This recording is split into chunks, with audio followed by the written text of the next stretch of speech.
call the meeting to order at this point. We have any visitors or public audience that need to say anything? Anyone want to make a comment? Public audience? Hearing none, I move on to the next item. Next item on the agenda is a minutes of December 6th. Do I hear a motion to move the minutes? So moved. Second, okay. Any additions or corrections? Yes, Mr. Chair, on page 3, second paragraph from the bottom, just a typo. Mr. Egan asked about the allowance, and VIM should be BIM in 2 places in that BIM. paragraph. Boston. Okay. Okay. Anything else? Correct the principal's names. Got that When one. they appear. Not that one. Yeah, Just getting it on the record. yeah. Okay. Anything else? The only other thing is we did say that the next meeting was going to be January 3rd, and of course it's January 5th, so we could Yeah, change that's, that. yeah, that's, that we can say that, but that's no problem. We change that. It's not a big deal. Okay. Okay. All right. I believe. Yeah, there's no problem there. Okay, any other comments, additions, corrections? All those in favor of the changes, signify by saying aye.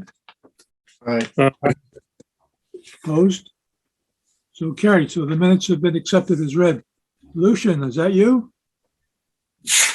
No, it's my alter ego. Happy New Year, everybody. Happy New Year, Lucian. Thank you for coming aboard. You just made us now one more on the majority. Okay, so that takes care of the minutes. Moving on to our next item is our Board of Selectmen report. I hear Eric Wellman is going to be our new board rep. Eric, are you there? He's coming on now, Dick. Here he comes. Eric Wellman is our Board of Selectmen liaison. Eric, do you have anything to say to the board? Happy New Year. Hi, sorry I'm a couple minutes late, everybody. For those of you I haven't met, nice to meet you, Yep, pleasure to have you aboard. and appreciate you having me. Well, welcome aboard, and hopefully you can be a good contact for us and what we need with the board at any time, and vice versa. So I do appreciate it. Okay, if nothing else to report from the Board of Selectmen, we'll move on to our high school first, okay? The first thing I want to put in the record before we start with you, Al, is the following, is I've got an email from Susan Salina, who is the chairman of the Simsbury Board of Education. And it says, please accept this email as my approval for the addition of a safety railings for the 7 rooftop locations at Simsbury High School at a cost of $22,984.89. So this is their request to go ahead to put it on our agenda so we can now move forward with it. Any other comments on that, Jason? No. What's that? This is what we have. So I guess we need to accept this here as far as the Board of Public Building Committee goes. Can I accept this letter as authorization to move forward, please? Somebody? Make a Yes, so motion? moved. So moved. Second? Second? Seconded. Seconded, okay. Any comments, additions? Hearing none, all those in favor of moving this forward, please signify by saying aye. Aye. Opposed? So carried. Very good. She did that for us. We're ahead. Okay, so now we can go to Al Kukunski for his update as what's going on with the budget. Very good. Not a lot of activity in the past month. I did receive an update from the contractor on Sunday of what had happened. Basically, of the 18 punch list items, there's really only 4 items that remain. The issuance of the manufacturer's warranty, which apparently Greenwood has in their possession, we just did not receive it. Completion of access ladders. There's a couple of screws bolts that they still need to replace on the access ladders. And also there was a cable box damage, the landscaping cable box damage. They're still waiting for that cover. The fans that you approved, the replacement of fans, are scheduled to be in around January 14th. That's next week. And hopefully that'll happen. There is no billing from Greenwood and there is no billing from my office. We only have 10% left on the construction administration, and I'm not going to bill that out until the job is 100%. Okay. And with your approval of the OSHA railings, I will notify Greenwood tomorrow to proceed with that and prepare a change order for that additional work. Okay, good. That's it. That should get us up and running. So the exhaust, so that's all taken care of then as far as we're concerned. Yep. Is that right? The roof is done except for these railings, is that correct? Pardon me, Dick, I didn't catch that. The roof is done except for these railings, is that correct? Correct. The only items that are left are the physical issuance of the warranty, the manufacturer's warranty, Right, that one ladder, the OSHA railings, that cable box, and the installation of the fans. And we're done. I'm not aware of any leaks in the last month. I think we're in pretty good shape on that. So we're looking good. Now, obviously, I did not verify this. This is just what the contractor told me. And we will obviously go out there and verify that. Verify, right. Okay, now we have permission to go ahead and move forward with it. So please find this out for us if you would. We'll do. Jason, any comments? No, that's accurate. Covered? Anyone else have any comments? What's the timeline on the guardrails and the fans completion? Well, the fans are supposed to be in on the 14th. At least that's what I was told on Sunday. I'll have to check. I'm not sure if there was a lead time for the OSHA railings, but I will inquire tomorrow and send an email out to Andy and Jason. Okay. Yeah, this is just starting new with us, so it's very good. Okay, good. Anything else, Sal? No, that'll do it. Happy New Year, everyone. None. Thank you very much for coming. Happy New Year. Thank you so much, and Happy New Year to you. Thank you. Take Over care. and out. Moving on. We now move on to the Latimer Lane School. Okay, where we start with Arcadius. I guess, first of all, with Arcadius, I want to mention this. We had a bunch of issues that we discuss at our meetings every time that's in our minutes. And what we really should do in our reports is you really should cover those items that we have discussed in our minutes as, issues that were brought up. Do you follow what I'm saying, John? I do. I can incorporate that into the text of our report moving We forward. really should, because like the last month, we had a ton of items in there that were discussed that were kind of issues that really should be discussed and brought up, and we haven't heard back from anybody, on different slides, this, and everyone asked a question. I mean, like, Rich asked a question about the bike lane, they weren't really truly answered, and they really should be come back saying, in reference to the last meeting, we had questions A, B, C, D, F, G, and here's the answer to them on your report. So if you can do that, we really, really appreciate it, I believe. Anybody else, any comments to that effect? Does that make sense? Hearing none? Makes sense. Move on. Okay, go ahead. You're on. Okay, well, good evening. Incorporated in your packet is our first draft or first version of a written report, and we'll obviously modify the content as Dick just discussed. I think the best news for the last month is that when the priority list of projects was delivered to the governor's office, that we were listed as anticipated. We did have, in the run-up to that issuance on December 15th, we did have several conversations with OSCG regarding particulars about the project, as they wanted to dial things in, make sure that their understanding and description was going to be accurate. And then we ran a couple of facts to ground to verify that that everything that you had submitted, which was a very comprehensive package, was found to be acceptable to them. And obviously it was acceptable because we're on the priority list and anticipate the approval of funding at the end of the legislative session this spring. It is a short session this year because there are elections in the fall, and we do have an expectation that we should be hearing back around sometime in May, if all goes well, that the priority list has been authorized. And then after that, we'll be able, once we get that commitment letter, we'll be able to start drawing our reimbursements. So the monies that you're laying out, between now and then, regarding architects' fees, other general costs, we'll be able to put in a request for reimbursement as soon as that letter is received by the town. Okay. Moving on, we did include a 90-day look ahead. The first item for January was a meeting with the staff and faculty of Latimer Lane that did occur yesterday. There's a PTO meeting scheduled for next week. Both yesterday's meeting and the PTO meeting will be virtual meetings. And the schematic estimate is being finalized and reviewed. We have design development continuing. Have you got an estimate from O&G? Not as yet. We've got the architect's estimate in process, and we'll be reconciling the two when they're available. The procurement of environmental consultant will occur in January, and Tecton will be sharing that they have a schedule for pre-meetings and then submissions to the town regulatory agencies, which is working on pace. So overall, the progress of the project is following the original design schedule. We're pleased with that, and I think the next step, I know that CES, Tecton, and the commissioning agent are planning to schedule a time within the next several days to week to have that preliminary meeting so that the commissioning agent can draw up what are called the owner's project requirements, which will be the touchstone for the systems design, and then the verification effort after construction. So all in all, things are working as planned, and I'd be happy to answer any questions that you have. You see any problems coming up?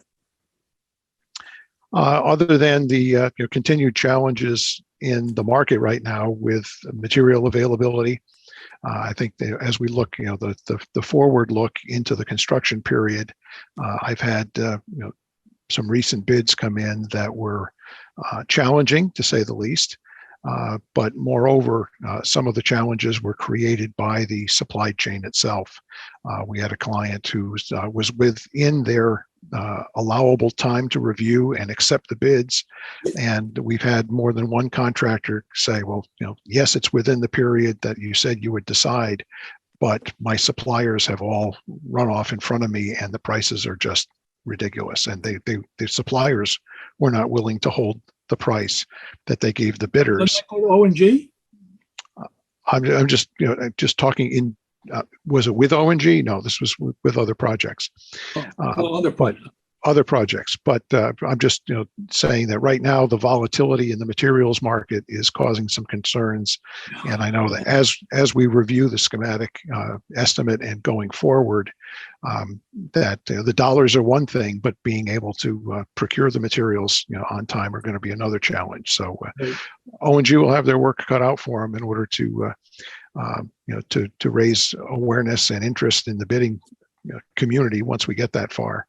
But I would hope that the committee would be able to act as quickly as possible once the numbers are available after bidding, so that we can secure these contracts before the suppliers throw up their hands and don't respect the numbers that they've given to the contractors. O&G, you see any problems? David?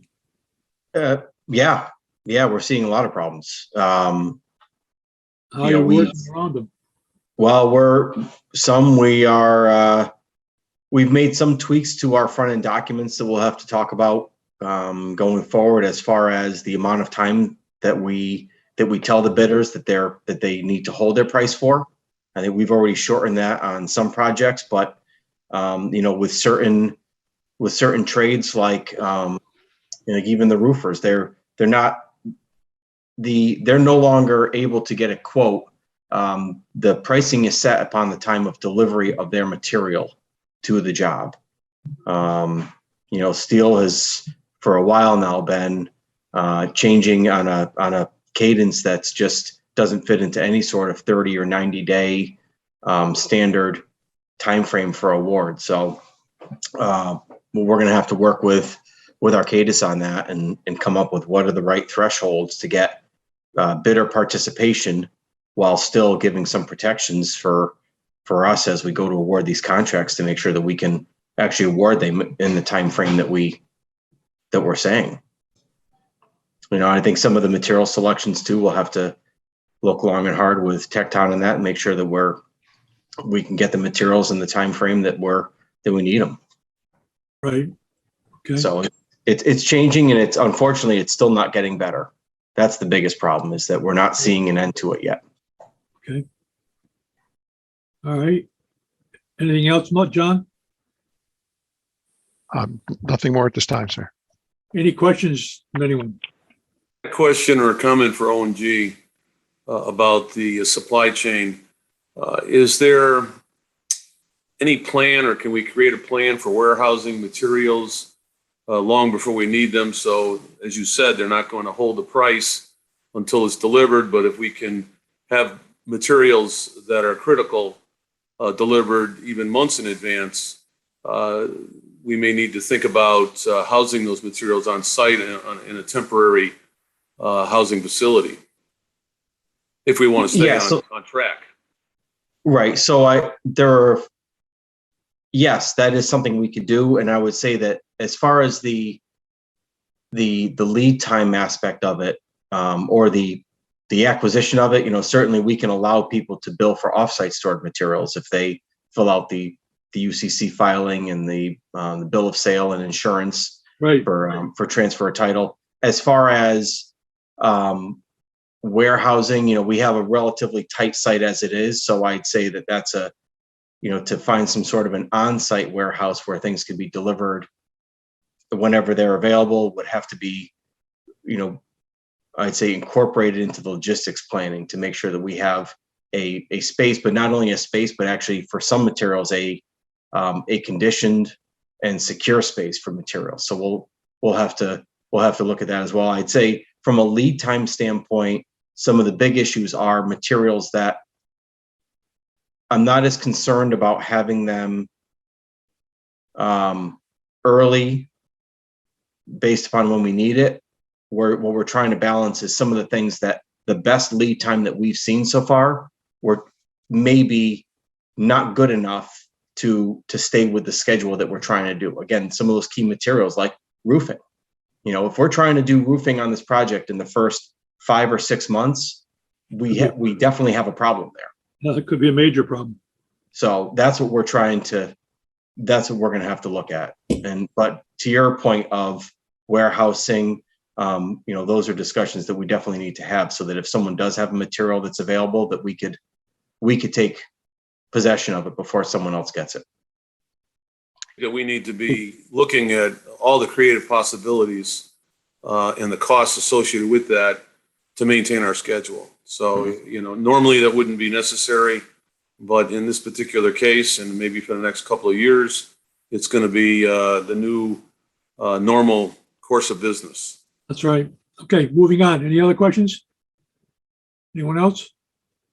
Hearing none, I guess we accept your reports from there. And if we now have an invoice from Acadius, invoice number 342555039 for the amount of $13,750. I hear a motion to accept that.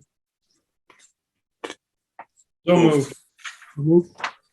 The amount of the invoice is $13,750. Did I mention that? Right. Okay. Any other second corrections? Sorry. Okay. All in favor? Aye. Opposed? So carried. Thank you very, very much. You're all set there, John. No, that was our October invoice, which somehow got missed in the last meeting. So there are actually 2 invoices in your packet. Invoice for October and another invoice for our December services. Gotcha. November did get paid last meeting. Okay, the next one is for November is for 34265,039. Again, for the same amount, $13,750. There a motion to accept? So That moved. motion. Second. Second. Okay. Any comments? All those in favor? Aye. Opposed? Aye. So carried. Okay, very good. Moving on. John, please sit with us. I need to talk then something else here when we get into toward the end of the meeting. Okay, moving on to Tecton. Good evening, Mr. Chair. Justin Hopkins, Tecton Architects. We provided a memorandum last week of PBC update. I'll go over the high-level parts of that. As far as work completed, we have our traffic impact study. The one that was part of your packet does say draft. The draft will be removed from it when we submit for the regulatory application. As Mr. Buckus had also mentioned, as part of our report, the 2022 school building project priority list was issued. Jack already went through that. As far as our work in progress, the site plan development, Richter Segan and SLR are developing the updated site plan package for regulatory submission. The update from our report and based on our most recent consultant coordination meeting on Monday is there's the potential that the Conservation Commission and Inland Wetlands application will be an administrative review. SLR is completing drawings this week in order to forward those to the responsible party. We should know next week whether or not this will be part of an administrative review. After that, we'd be looking at the Design Review Board and Zoning Commission, first and third Mondays of each month, identifying the first Monday in February for our initial hearing. We are going to reach out to the Design Review Board informally prior to that, just to see what the course of review will be, if we should go and sit with them as part of an informal process prior to the formal submission. Okay. As far as building floor plan development, we've had some focus meetings with Simsbury Public Schools, one of which being our food service equipment review meeting. We had a follow meeting just prior to the holidays relative to the food service equipment. We received a lot of constructive feedback. We do have an updated one. I see Principal Lazzetti's on the call. Mike, we will be getting you that update this week to go through with your team. Thanks, Justin. We've also had, we did have a Board of Education update in the middle of December, just to give them a status update of where we are. There was a question about the size of the basketball court and the gymnasium. We have indicated that we're sizing the court, in other words, the striping, to a junior high or middle school size, which is a little bit narrower than a high school size. So part of the concern was making sure that we maintain a 3-point line for when the community ultimately uses this, the court. So we're working through that now. We're also going to be providing 2 to 3 rows of bleacher seating as part of that update. As Jack had also mentioned, we're targeting our commissioning kickoff meeting for next Monday so we hold weekly consultant coordination meetings on Monday afternoons. We're going to piggyback the commissioning kickoff meeting on next Monday's meeting. As far as cost estimate coordination, we should be receiving our cost estimate to go through and be prepared for reconciliation with the construction manager's cost estimate. So that got a little bit delayed through the holiday break, but we should be getting that, receiving that this week. We have held a number of phasing meetings with Principal Lazzetti, other representatives from Simsbury Public Schools, ONG, and Arcadis relative to the phasing and the sequencing. If you recall, back in our December meeting, we went through a very high level diagram of how we thought as architects we can move through the building and sequence construction. It's very important now that the construction manager is involved on board to be able to give us that feedback regarding durations. We have established what our criteria is for Latimer Lane to operate during construction, and that's 22 classrooms, 2 special education spaces, 1 art room, 1 instrumental room, and maintaining the stage, gym, and cafeteria. So where we had thought about breaking off the additions to start at the same time through some of the feedback from ONG, looking at the gymnasium and cafeteria addition, working our way sequentially through the building in a north to south direction is what we anticipate happening. So we're just working on the durations and everything from there. As Jack mentioned, we had a very productive meeting with the faculty at Latimer Lane yesterday. It was a virtual presentation. I think we had almost 40 people on the virtual meeting. So we were able to give our high-level presentation of the site and the floor plans, answer any questions, hear any concerns. We're going to have a similar meeting next Monday, the 10th, with the PTO and the Latimer Lane PTO and community. So those, I don't know if those are publicly advertised, but certainly if anybody wants to join those meetings, as they are community meetings, that would be welcome. That's more or less our update as it stands now. We do have a number of people also on this call to answer any questions. We have Jeff Wazinski from Tecton as well.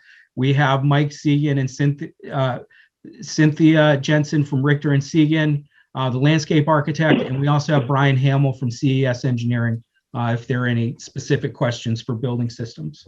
Thank you. Okay. Any comments, questions? Anybody have any comments or questions? I have one. Go ahead. You go first. Go first, Mike. I'm concerned about the phasing and the sequencing and the cost estimates. It was kind of our understanding that that was going to be used to drive the MEP design, and I'm worried that before we have anything that we can act on or provide some feedback on, it's going to be pretty close to design development, and that opportunity is going to be lost. Well, Brian, you can jump in here as well, but one of the things that we know that we're doing and we're holding as part of the design is the geothermal alternate.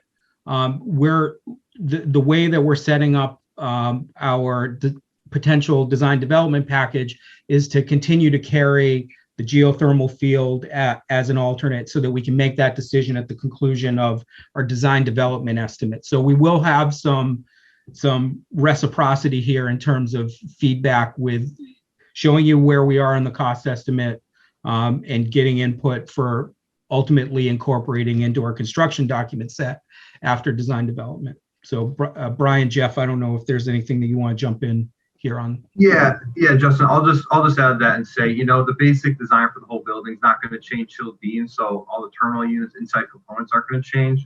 So if we have to react later on to budgets coming in high, we can always go to the direction of changing the actual plant, which we'll just carry as an alternate anyway, in case we get high pricing for those estimates coming in. Good. Okay. Rich? So our understanding that may change from chilled beam to VRF based on coordination. No, it will not. It will always be chilled beams.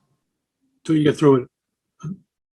This is not really an engineering question. It's really more of a design question. But it does affect the mechanicals in the building. And I know that from a facilities management, at first, this sounds like, oh, we don't want to do that. So the point is windows. The windows that are going to be installed in the school, I think we should at least consider having windows that can be opened. I know in the past, the facilities management people kind of go wild and say, oh, well, we couldn't possibly do that because that's going to throw off our heating and our cooling, and it's going to be too hard to control. And I think we're entering, uncharted times, with this whole COVID situation. We would hope by the time the school is done, it's under control, but I don't think anybody can say that with any confidence. And that fresh air is really a health and safety issue that the public would probably be shocked to find out that most windows in most of these schools don't open. I don't think that is something we should just accept as a matter of fact and say, oh, well, that we've done it like that for the last 10, 15, 20 years because we're trying to make the facilities management of these buildings from heating and cooling more manageable. I just think we need to, be as creative as we can with as many options as possible, even if these windows have to be opened and closed by the facilities people. I know that in some hotels, you can get your windows to open if you call for the facilities management people to come up and unlock them so you can get some fresh air. That's what I'm talking about. Fresh air from outside. Real fresh air. Yep. So Richard, I'll kind of dive into that just a little bit. All the units that we're going to have on the roof to bring in fresh air into the building is 100% outside air. So there's no mixing or recirculation of any contaminated air or possibly contaminated air into the space. So every single classroom, every single room will be getting 100% treated outside air into the rooms. With the chilled beam designs, operable windows aren't really an option, as the chilled beams are really susceptible to humidity levels. Right. So the teacher was to open a window on a hot day, those chilled beams would condense and you would have issues with, water. We've done them in buildings before where if we do have operable windows, we'll do some kind of sensor on the window. So if the window is open, it shuts down the units in that room so they don't experience any of that condensation or anything. But with the chill beam system, it doesn't really work to having operable windows. And, Justin or Jeff, I don't know if you want to talk about operable windows in schools, but I don't know if that's a safety concern now It is. in schools. Yeah. Basically, it is from what I'm hearing. Jeff? Just the opposite. I think it's unsafe not to have windows that don't open. Going both ways, Rich, unfortunately. Good. Jeff, you have a comment? Yeah, from a safety perspective and an aesthetic perspective, it is true, Richard. We in most of our recent schools over the last decade, we haven't included many operable windows, and if we have, we've made an effort to make sure that they're controlled as far as their operability. So that's something that we could look at from a safety perspective. If it's a smaller unit or an awning unit that allows for fresh air and it has proper sensors, like Brian had mentioned, it could satisfy all the different conversations that we're having tonight about safety, but also fresh air and also about controllability. So we could certainly look at that. That'll probably come at a premium because of the, it's going to add a little bit of cost to the window unit itself and also the controls, but it's something that we certainly can take a look at. Yeah. Okay, if you would, please. Yes, Andrew. I just wanted to speak to the nature of this building. Since it's a single-story building, we usually like to have some windows for egress. So I understand there's fresh air, but there's also an egress consideration if there's a way to include that from a safety standpoint. Right. Okay, any other comments? Yes, Mike. Can you provide an update on what mechanicals were going in that roof doghouse? Have you had more time to discuss that and hash that out? Not yet. I don't think. Yeah, so we're kind of revising that plan. So we've been kind of working on our rooftop unit layouts just based on the phasing. So we're kind of looking at possibly providing smaller units spread out on the building to kind of help reduce ductwork size and to either reduce or eliminate that doghouse on the roof.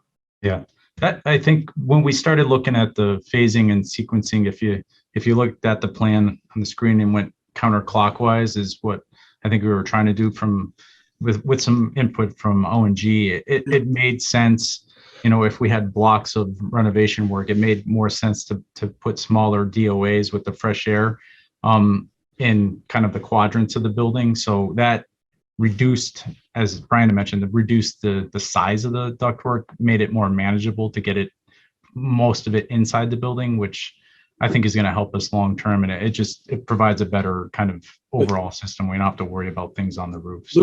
Lucian, you had a question? Yeah, it's the same thing that Mike. I mean, we'd like to see some sketches or diagrams what you're proposing for the mechanical systems. Sure. I mean, I understand you have chill beams, you have geothermal. Yeah, the mechanical room goes. Where are the ductworks? Where are the pipes? What are you doing? Just general. I think it will organize your thinking also, or maybe you have it already. So just we do. Share with us what you have. Absolutely. Yeah. We're still in the drawing phases, so. Yeah. Well, schematic design, but we have to see something, right? As Mike said, we're being design development. It will be too late to make any decisions. We will. The concern is that there's no practical way to run the new hot and chilled water piping while keeping the old hot water piping and plant running through a multi-phase construction project. Yeah. Yep. And a comment on the smaller DOAS units, it's my experience that comes with a great cost premium. So that needs to be considered as well, not just for ease of phasing. Right. I definitely agree that there might be a little bit more cost associated, upfront cost with having, more units, but, in the long run, the shorter your duct runs, the smaller your fans are going to be, the less static pressure you have to push against down the ductwork. So you could possibly have some more energy savings in the long run for those smaller units. All right. Yeah. We have some building diagrams showing kind of the general schematic layouts, which I think you're both asking for, which we certainly would share so that we can get your input now. Yeah, makes sense. Good. Again, where you're proposing to have the the well fields, if it's in the back under the play field or whatever, the playing field's in the back or on the side of the parking lot, how is that in relation with the mechanical room, where the mechanical room is going? We are keeping the existing mechanical room, which is in the front of the building, in the middle of the building. So we try to understand what you're proposing there. You sound like an engineer. You guys ganging up on me? Yeah. No, we are trying to help you. We did make some modifications to the mechanical, where the mechanical rooms were. There are definitely improvements. It helps with the building diagram of the way the systems work around the building. So we'll put a package together. It's at a schematic kind of diagrammatic level, but I think you guys will definitely know kind of what the intent is. And it'd be great to get some feedback from you. Yep. Good. That multi-stack lead time is probably going to be the longest on the project. Okay, moving on. Let's move on. Any other questions? Hearing none. I have an invoice from Tecton, invoice number 44636, dated 12/28, for the amount of $36,566. That's for the month of a billing period from December 2nd to December 28th. Do I hear a motion? Motion? Moved. So moved. Second? I'll make the motion, yep. Second? Second. Okay, any comments, questions? All in favor, saying aye? Aye. Opposed? So carried. Okay. Anything else, Tecton? We're all set, right? No, thank you very much.